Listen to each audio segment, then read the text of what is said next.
नमस्कार. मनस्पर्शी साहित्य परिवारातर्फे गोष्टींच्या मळ्यात रमताना हा विशेष अभिवाचन उपक्रम सुरू केलेला आहे. फार सुंदर उपक्रम आहे आणि या उपक्रमाअंतर्गत मी सौ प्रतिभा आदेश चांदूरकर आपल्या सर्वांचं सहर्ष स्वागत करते. मी आपल्या पुढे कथा वाचून दाखवणार आहे. ती आहे लेखिका स्वप्ना यांची आणि कथेचं नाव आहे बस्ता. मनस्पर्शी साहित्य परिवार विविध उपक्रम सादर करत असतात. मनस्पर्शी साहित्य परिवाराचं YouTube चॅनल आहे. त्यावर हे विविध उपक्रमाचे व्हिडिओ आपल्याला बघायला मिळतील. आपण हे चॅनल लाईक आणि सबस्क्राईब करा आणि त्यांना प्रोत्साहित करा. तर मी आपल्यापुढे कथा वाचून दाखवते. बस्ता. डोळे दिपून जावे असे सगळे रंग प्रत्येकाला गोंधळून टाकणारे. नवरी तर जरा जास्तच गोंधळलेली.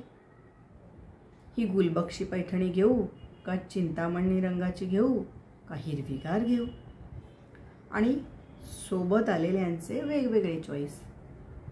मध्येच सोबत आलेल्या पण अजून फारशी ओळखही झाली नसली तरी त्याचा चॉईस विचारायला तिचा नवऱ्याकडे तिरपा कटाक्ष.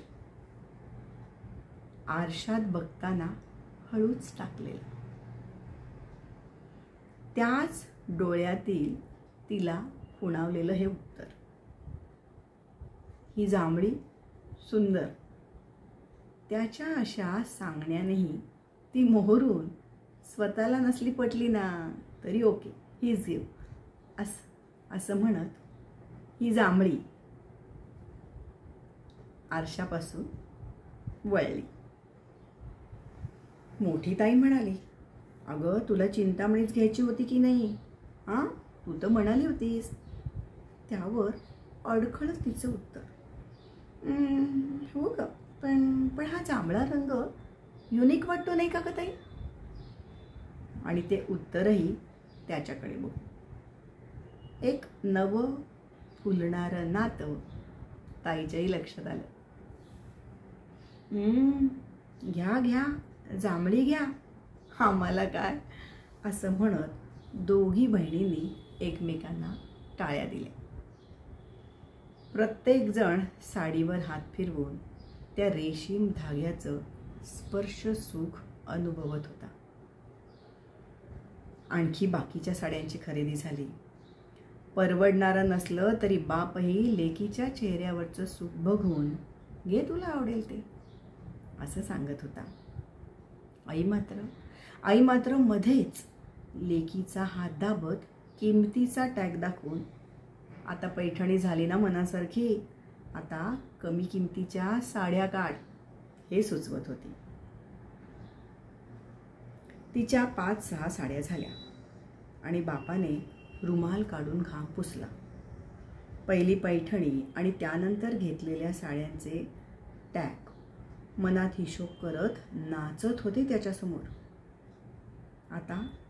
आता बाकीच्या 2 लेकींसाठी सुद्धा साड्या घ्यायच्या होत्या, तर त्यांच्या सासवा देखील वाकून बघत होत्या. आपल्या सुना कशा साड्या काढतायत ते. पण या दोघी तर बापाची परिस्थिती पक्की ओळखून होत्या. साधारण साड्या घेत त्या बाजूला झाल्या. बाकी इतरही बऱ्याच साड्यांची खरेदी झाली. जेंट्सचे कपडा सेक्शन तिकडे आहे म्हणत अर्धी पुरुष मंडळी तिकडे सरकली. शोरूम एसी असला ना तरी बाप मात्र सारखा घाम पुसत होता. आईने ते हेरलं. त्याच्याजवळ जात कानात हळूच ती कुजबुजली, अहो फार काळजी घेऊ नका, सगळा हिशोब झाल्यावर माझ्या साडीचा विचार करू. बाप डोळ्यात आलेलं पाणी तिला लक्षात येणार नाही असं पुसत म्हणाला, बघू ग, आत्ताच नको ठरवू काही. पुरुष मंडळी खरेदी करून आली सुद्धा तरी या बायका अजूनही साडीतच रमलेल्या. एका हिरव्यागार मोठ्या काठाच्या साडीवर आई सारखा हात फिरवत होती.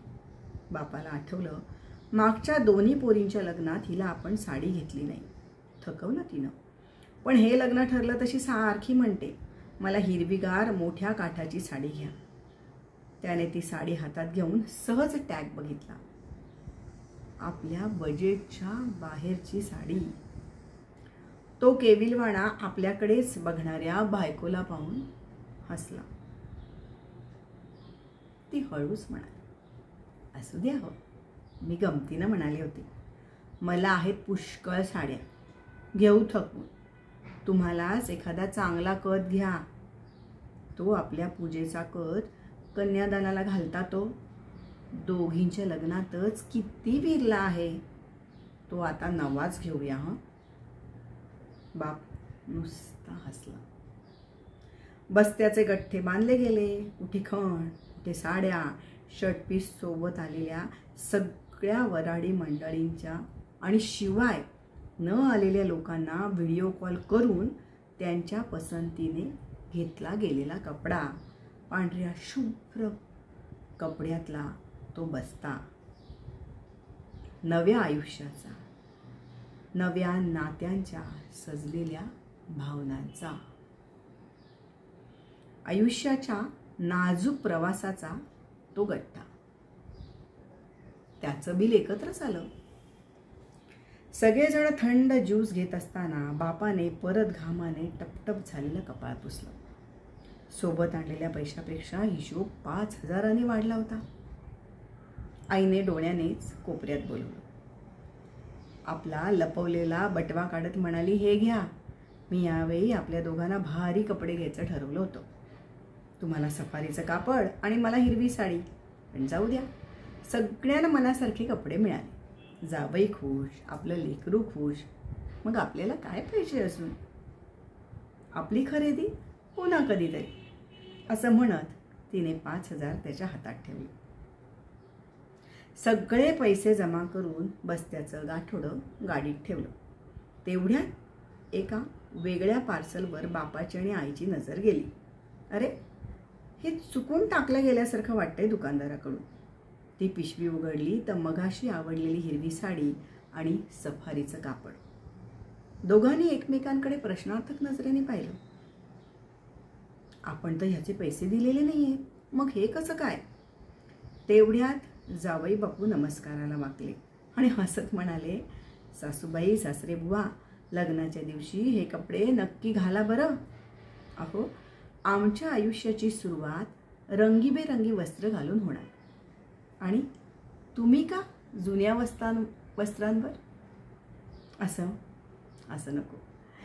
तुम्ही पण छान नव्या वस्त्रानं मिरवा आणि आम्हाला आशीर्वाद द्या.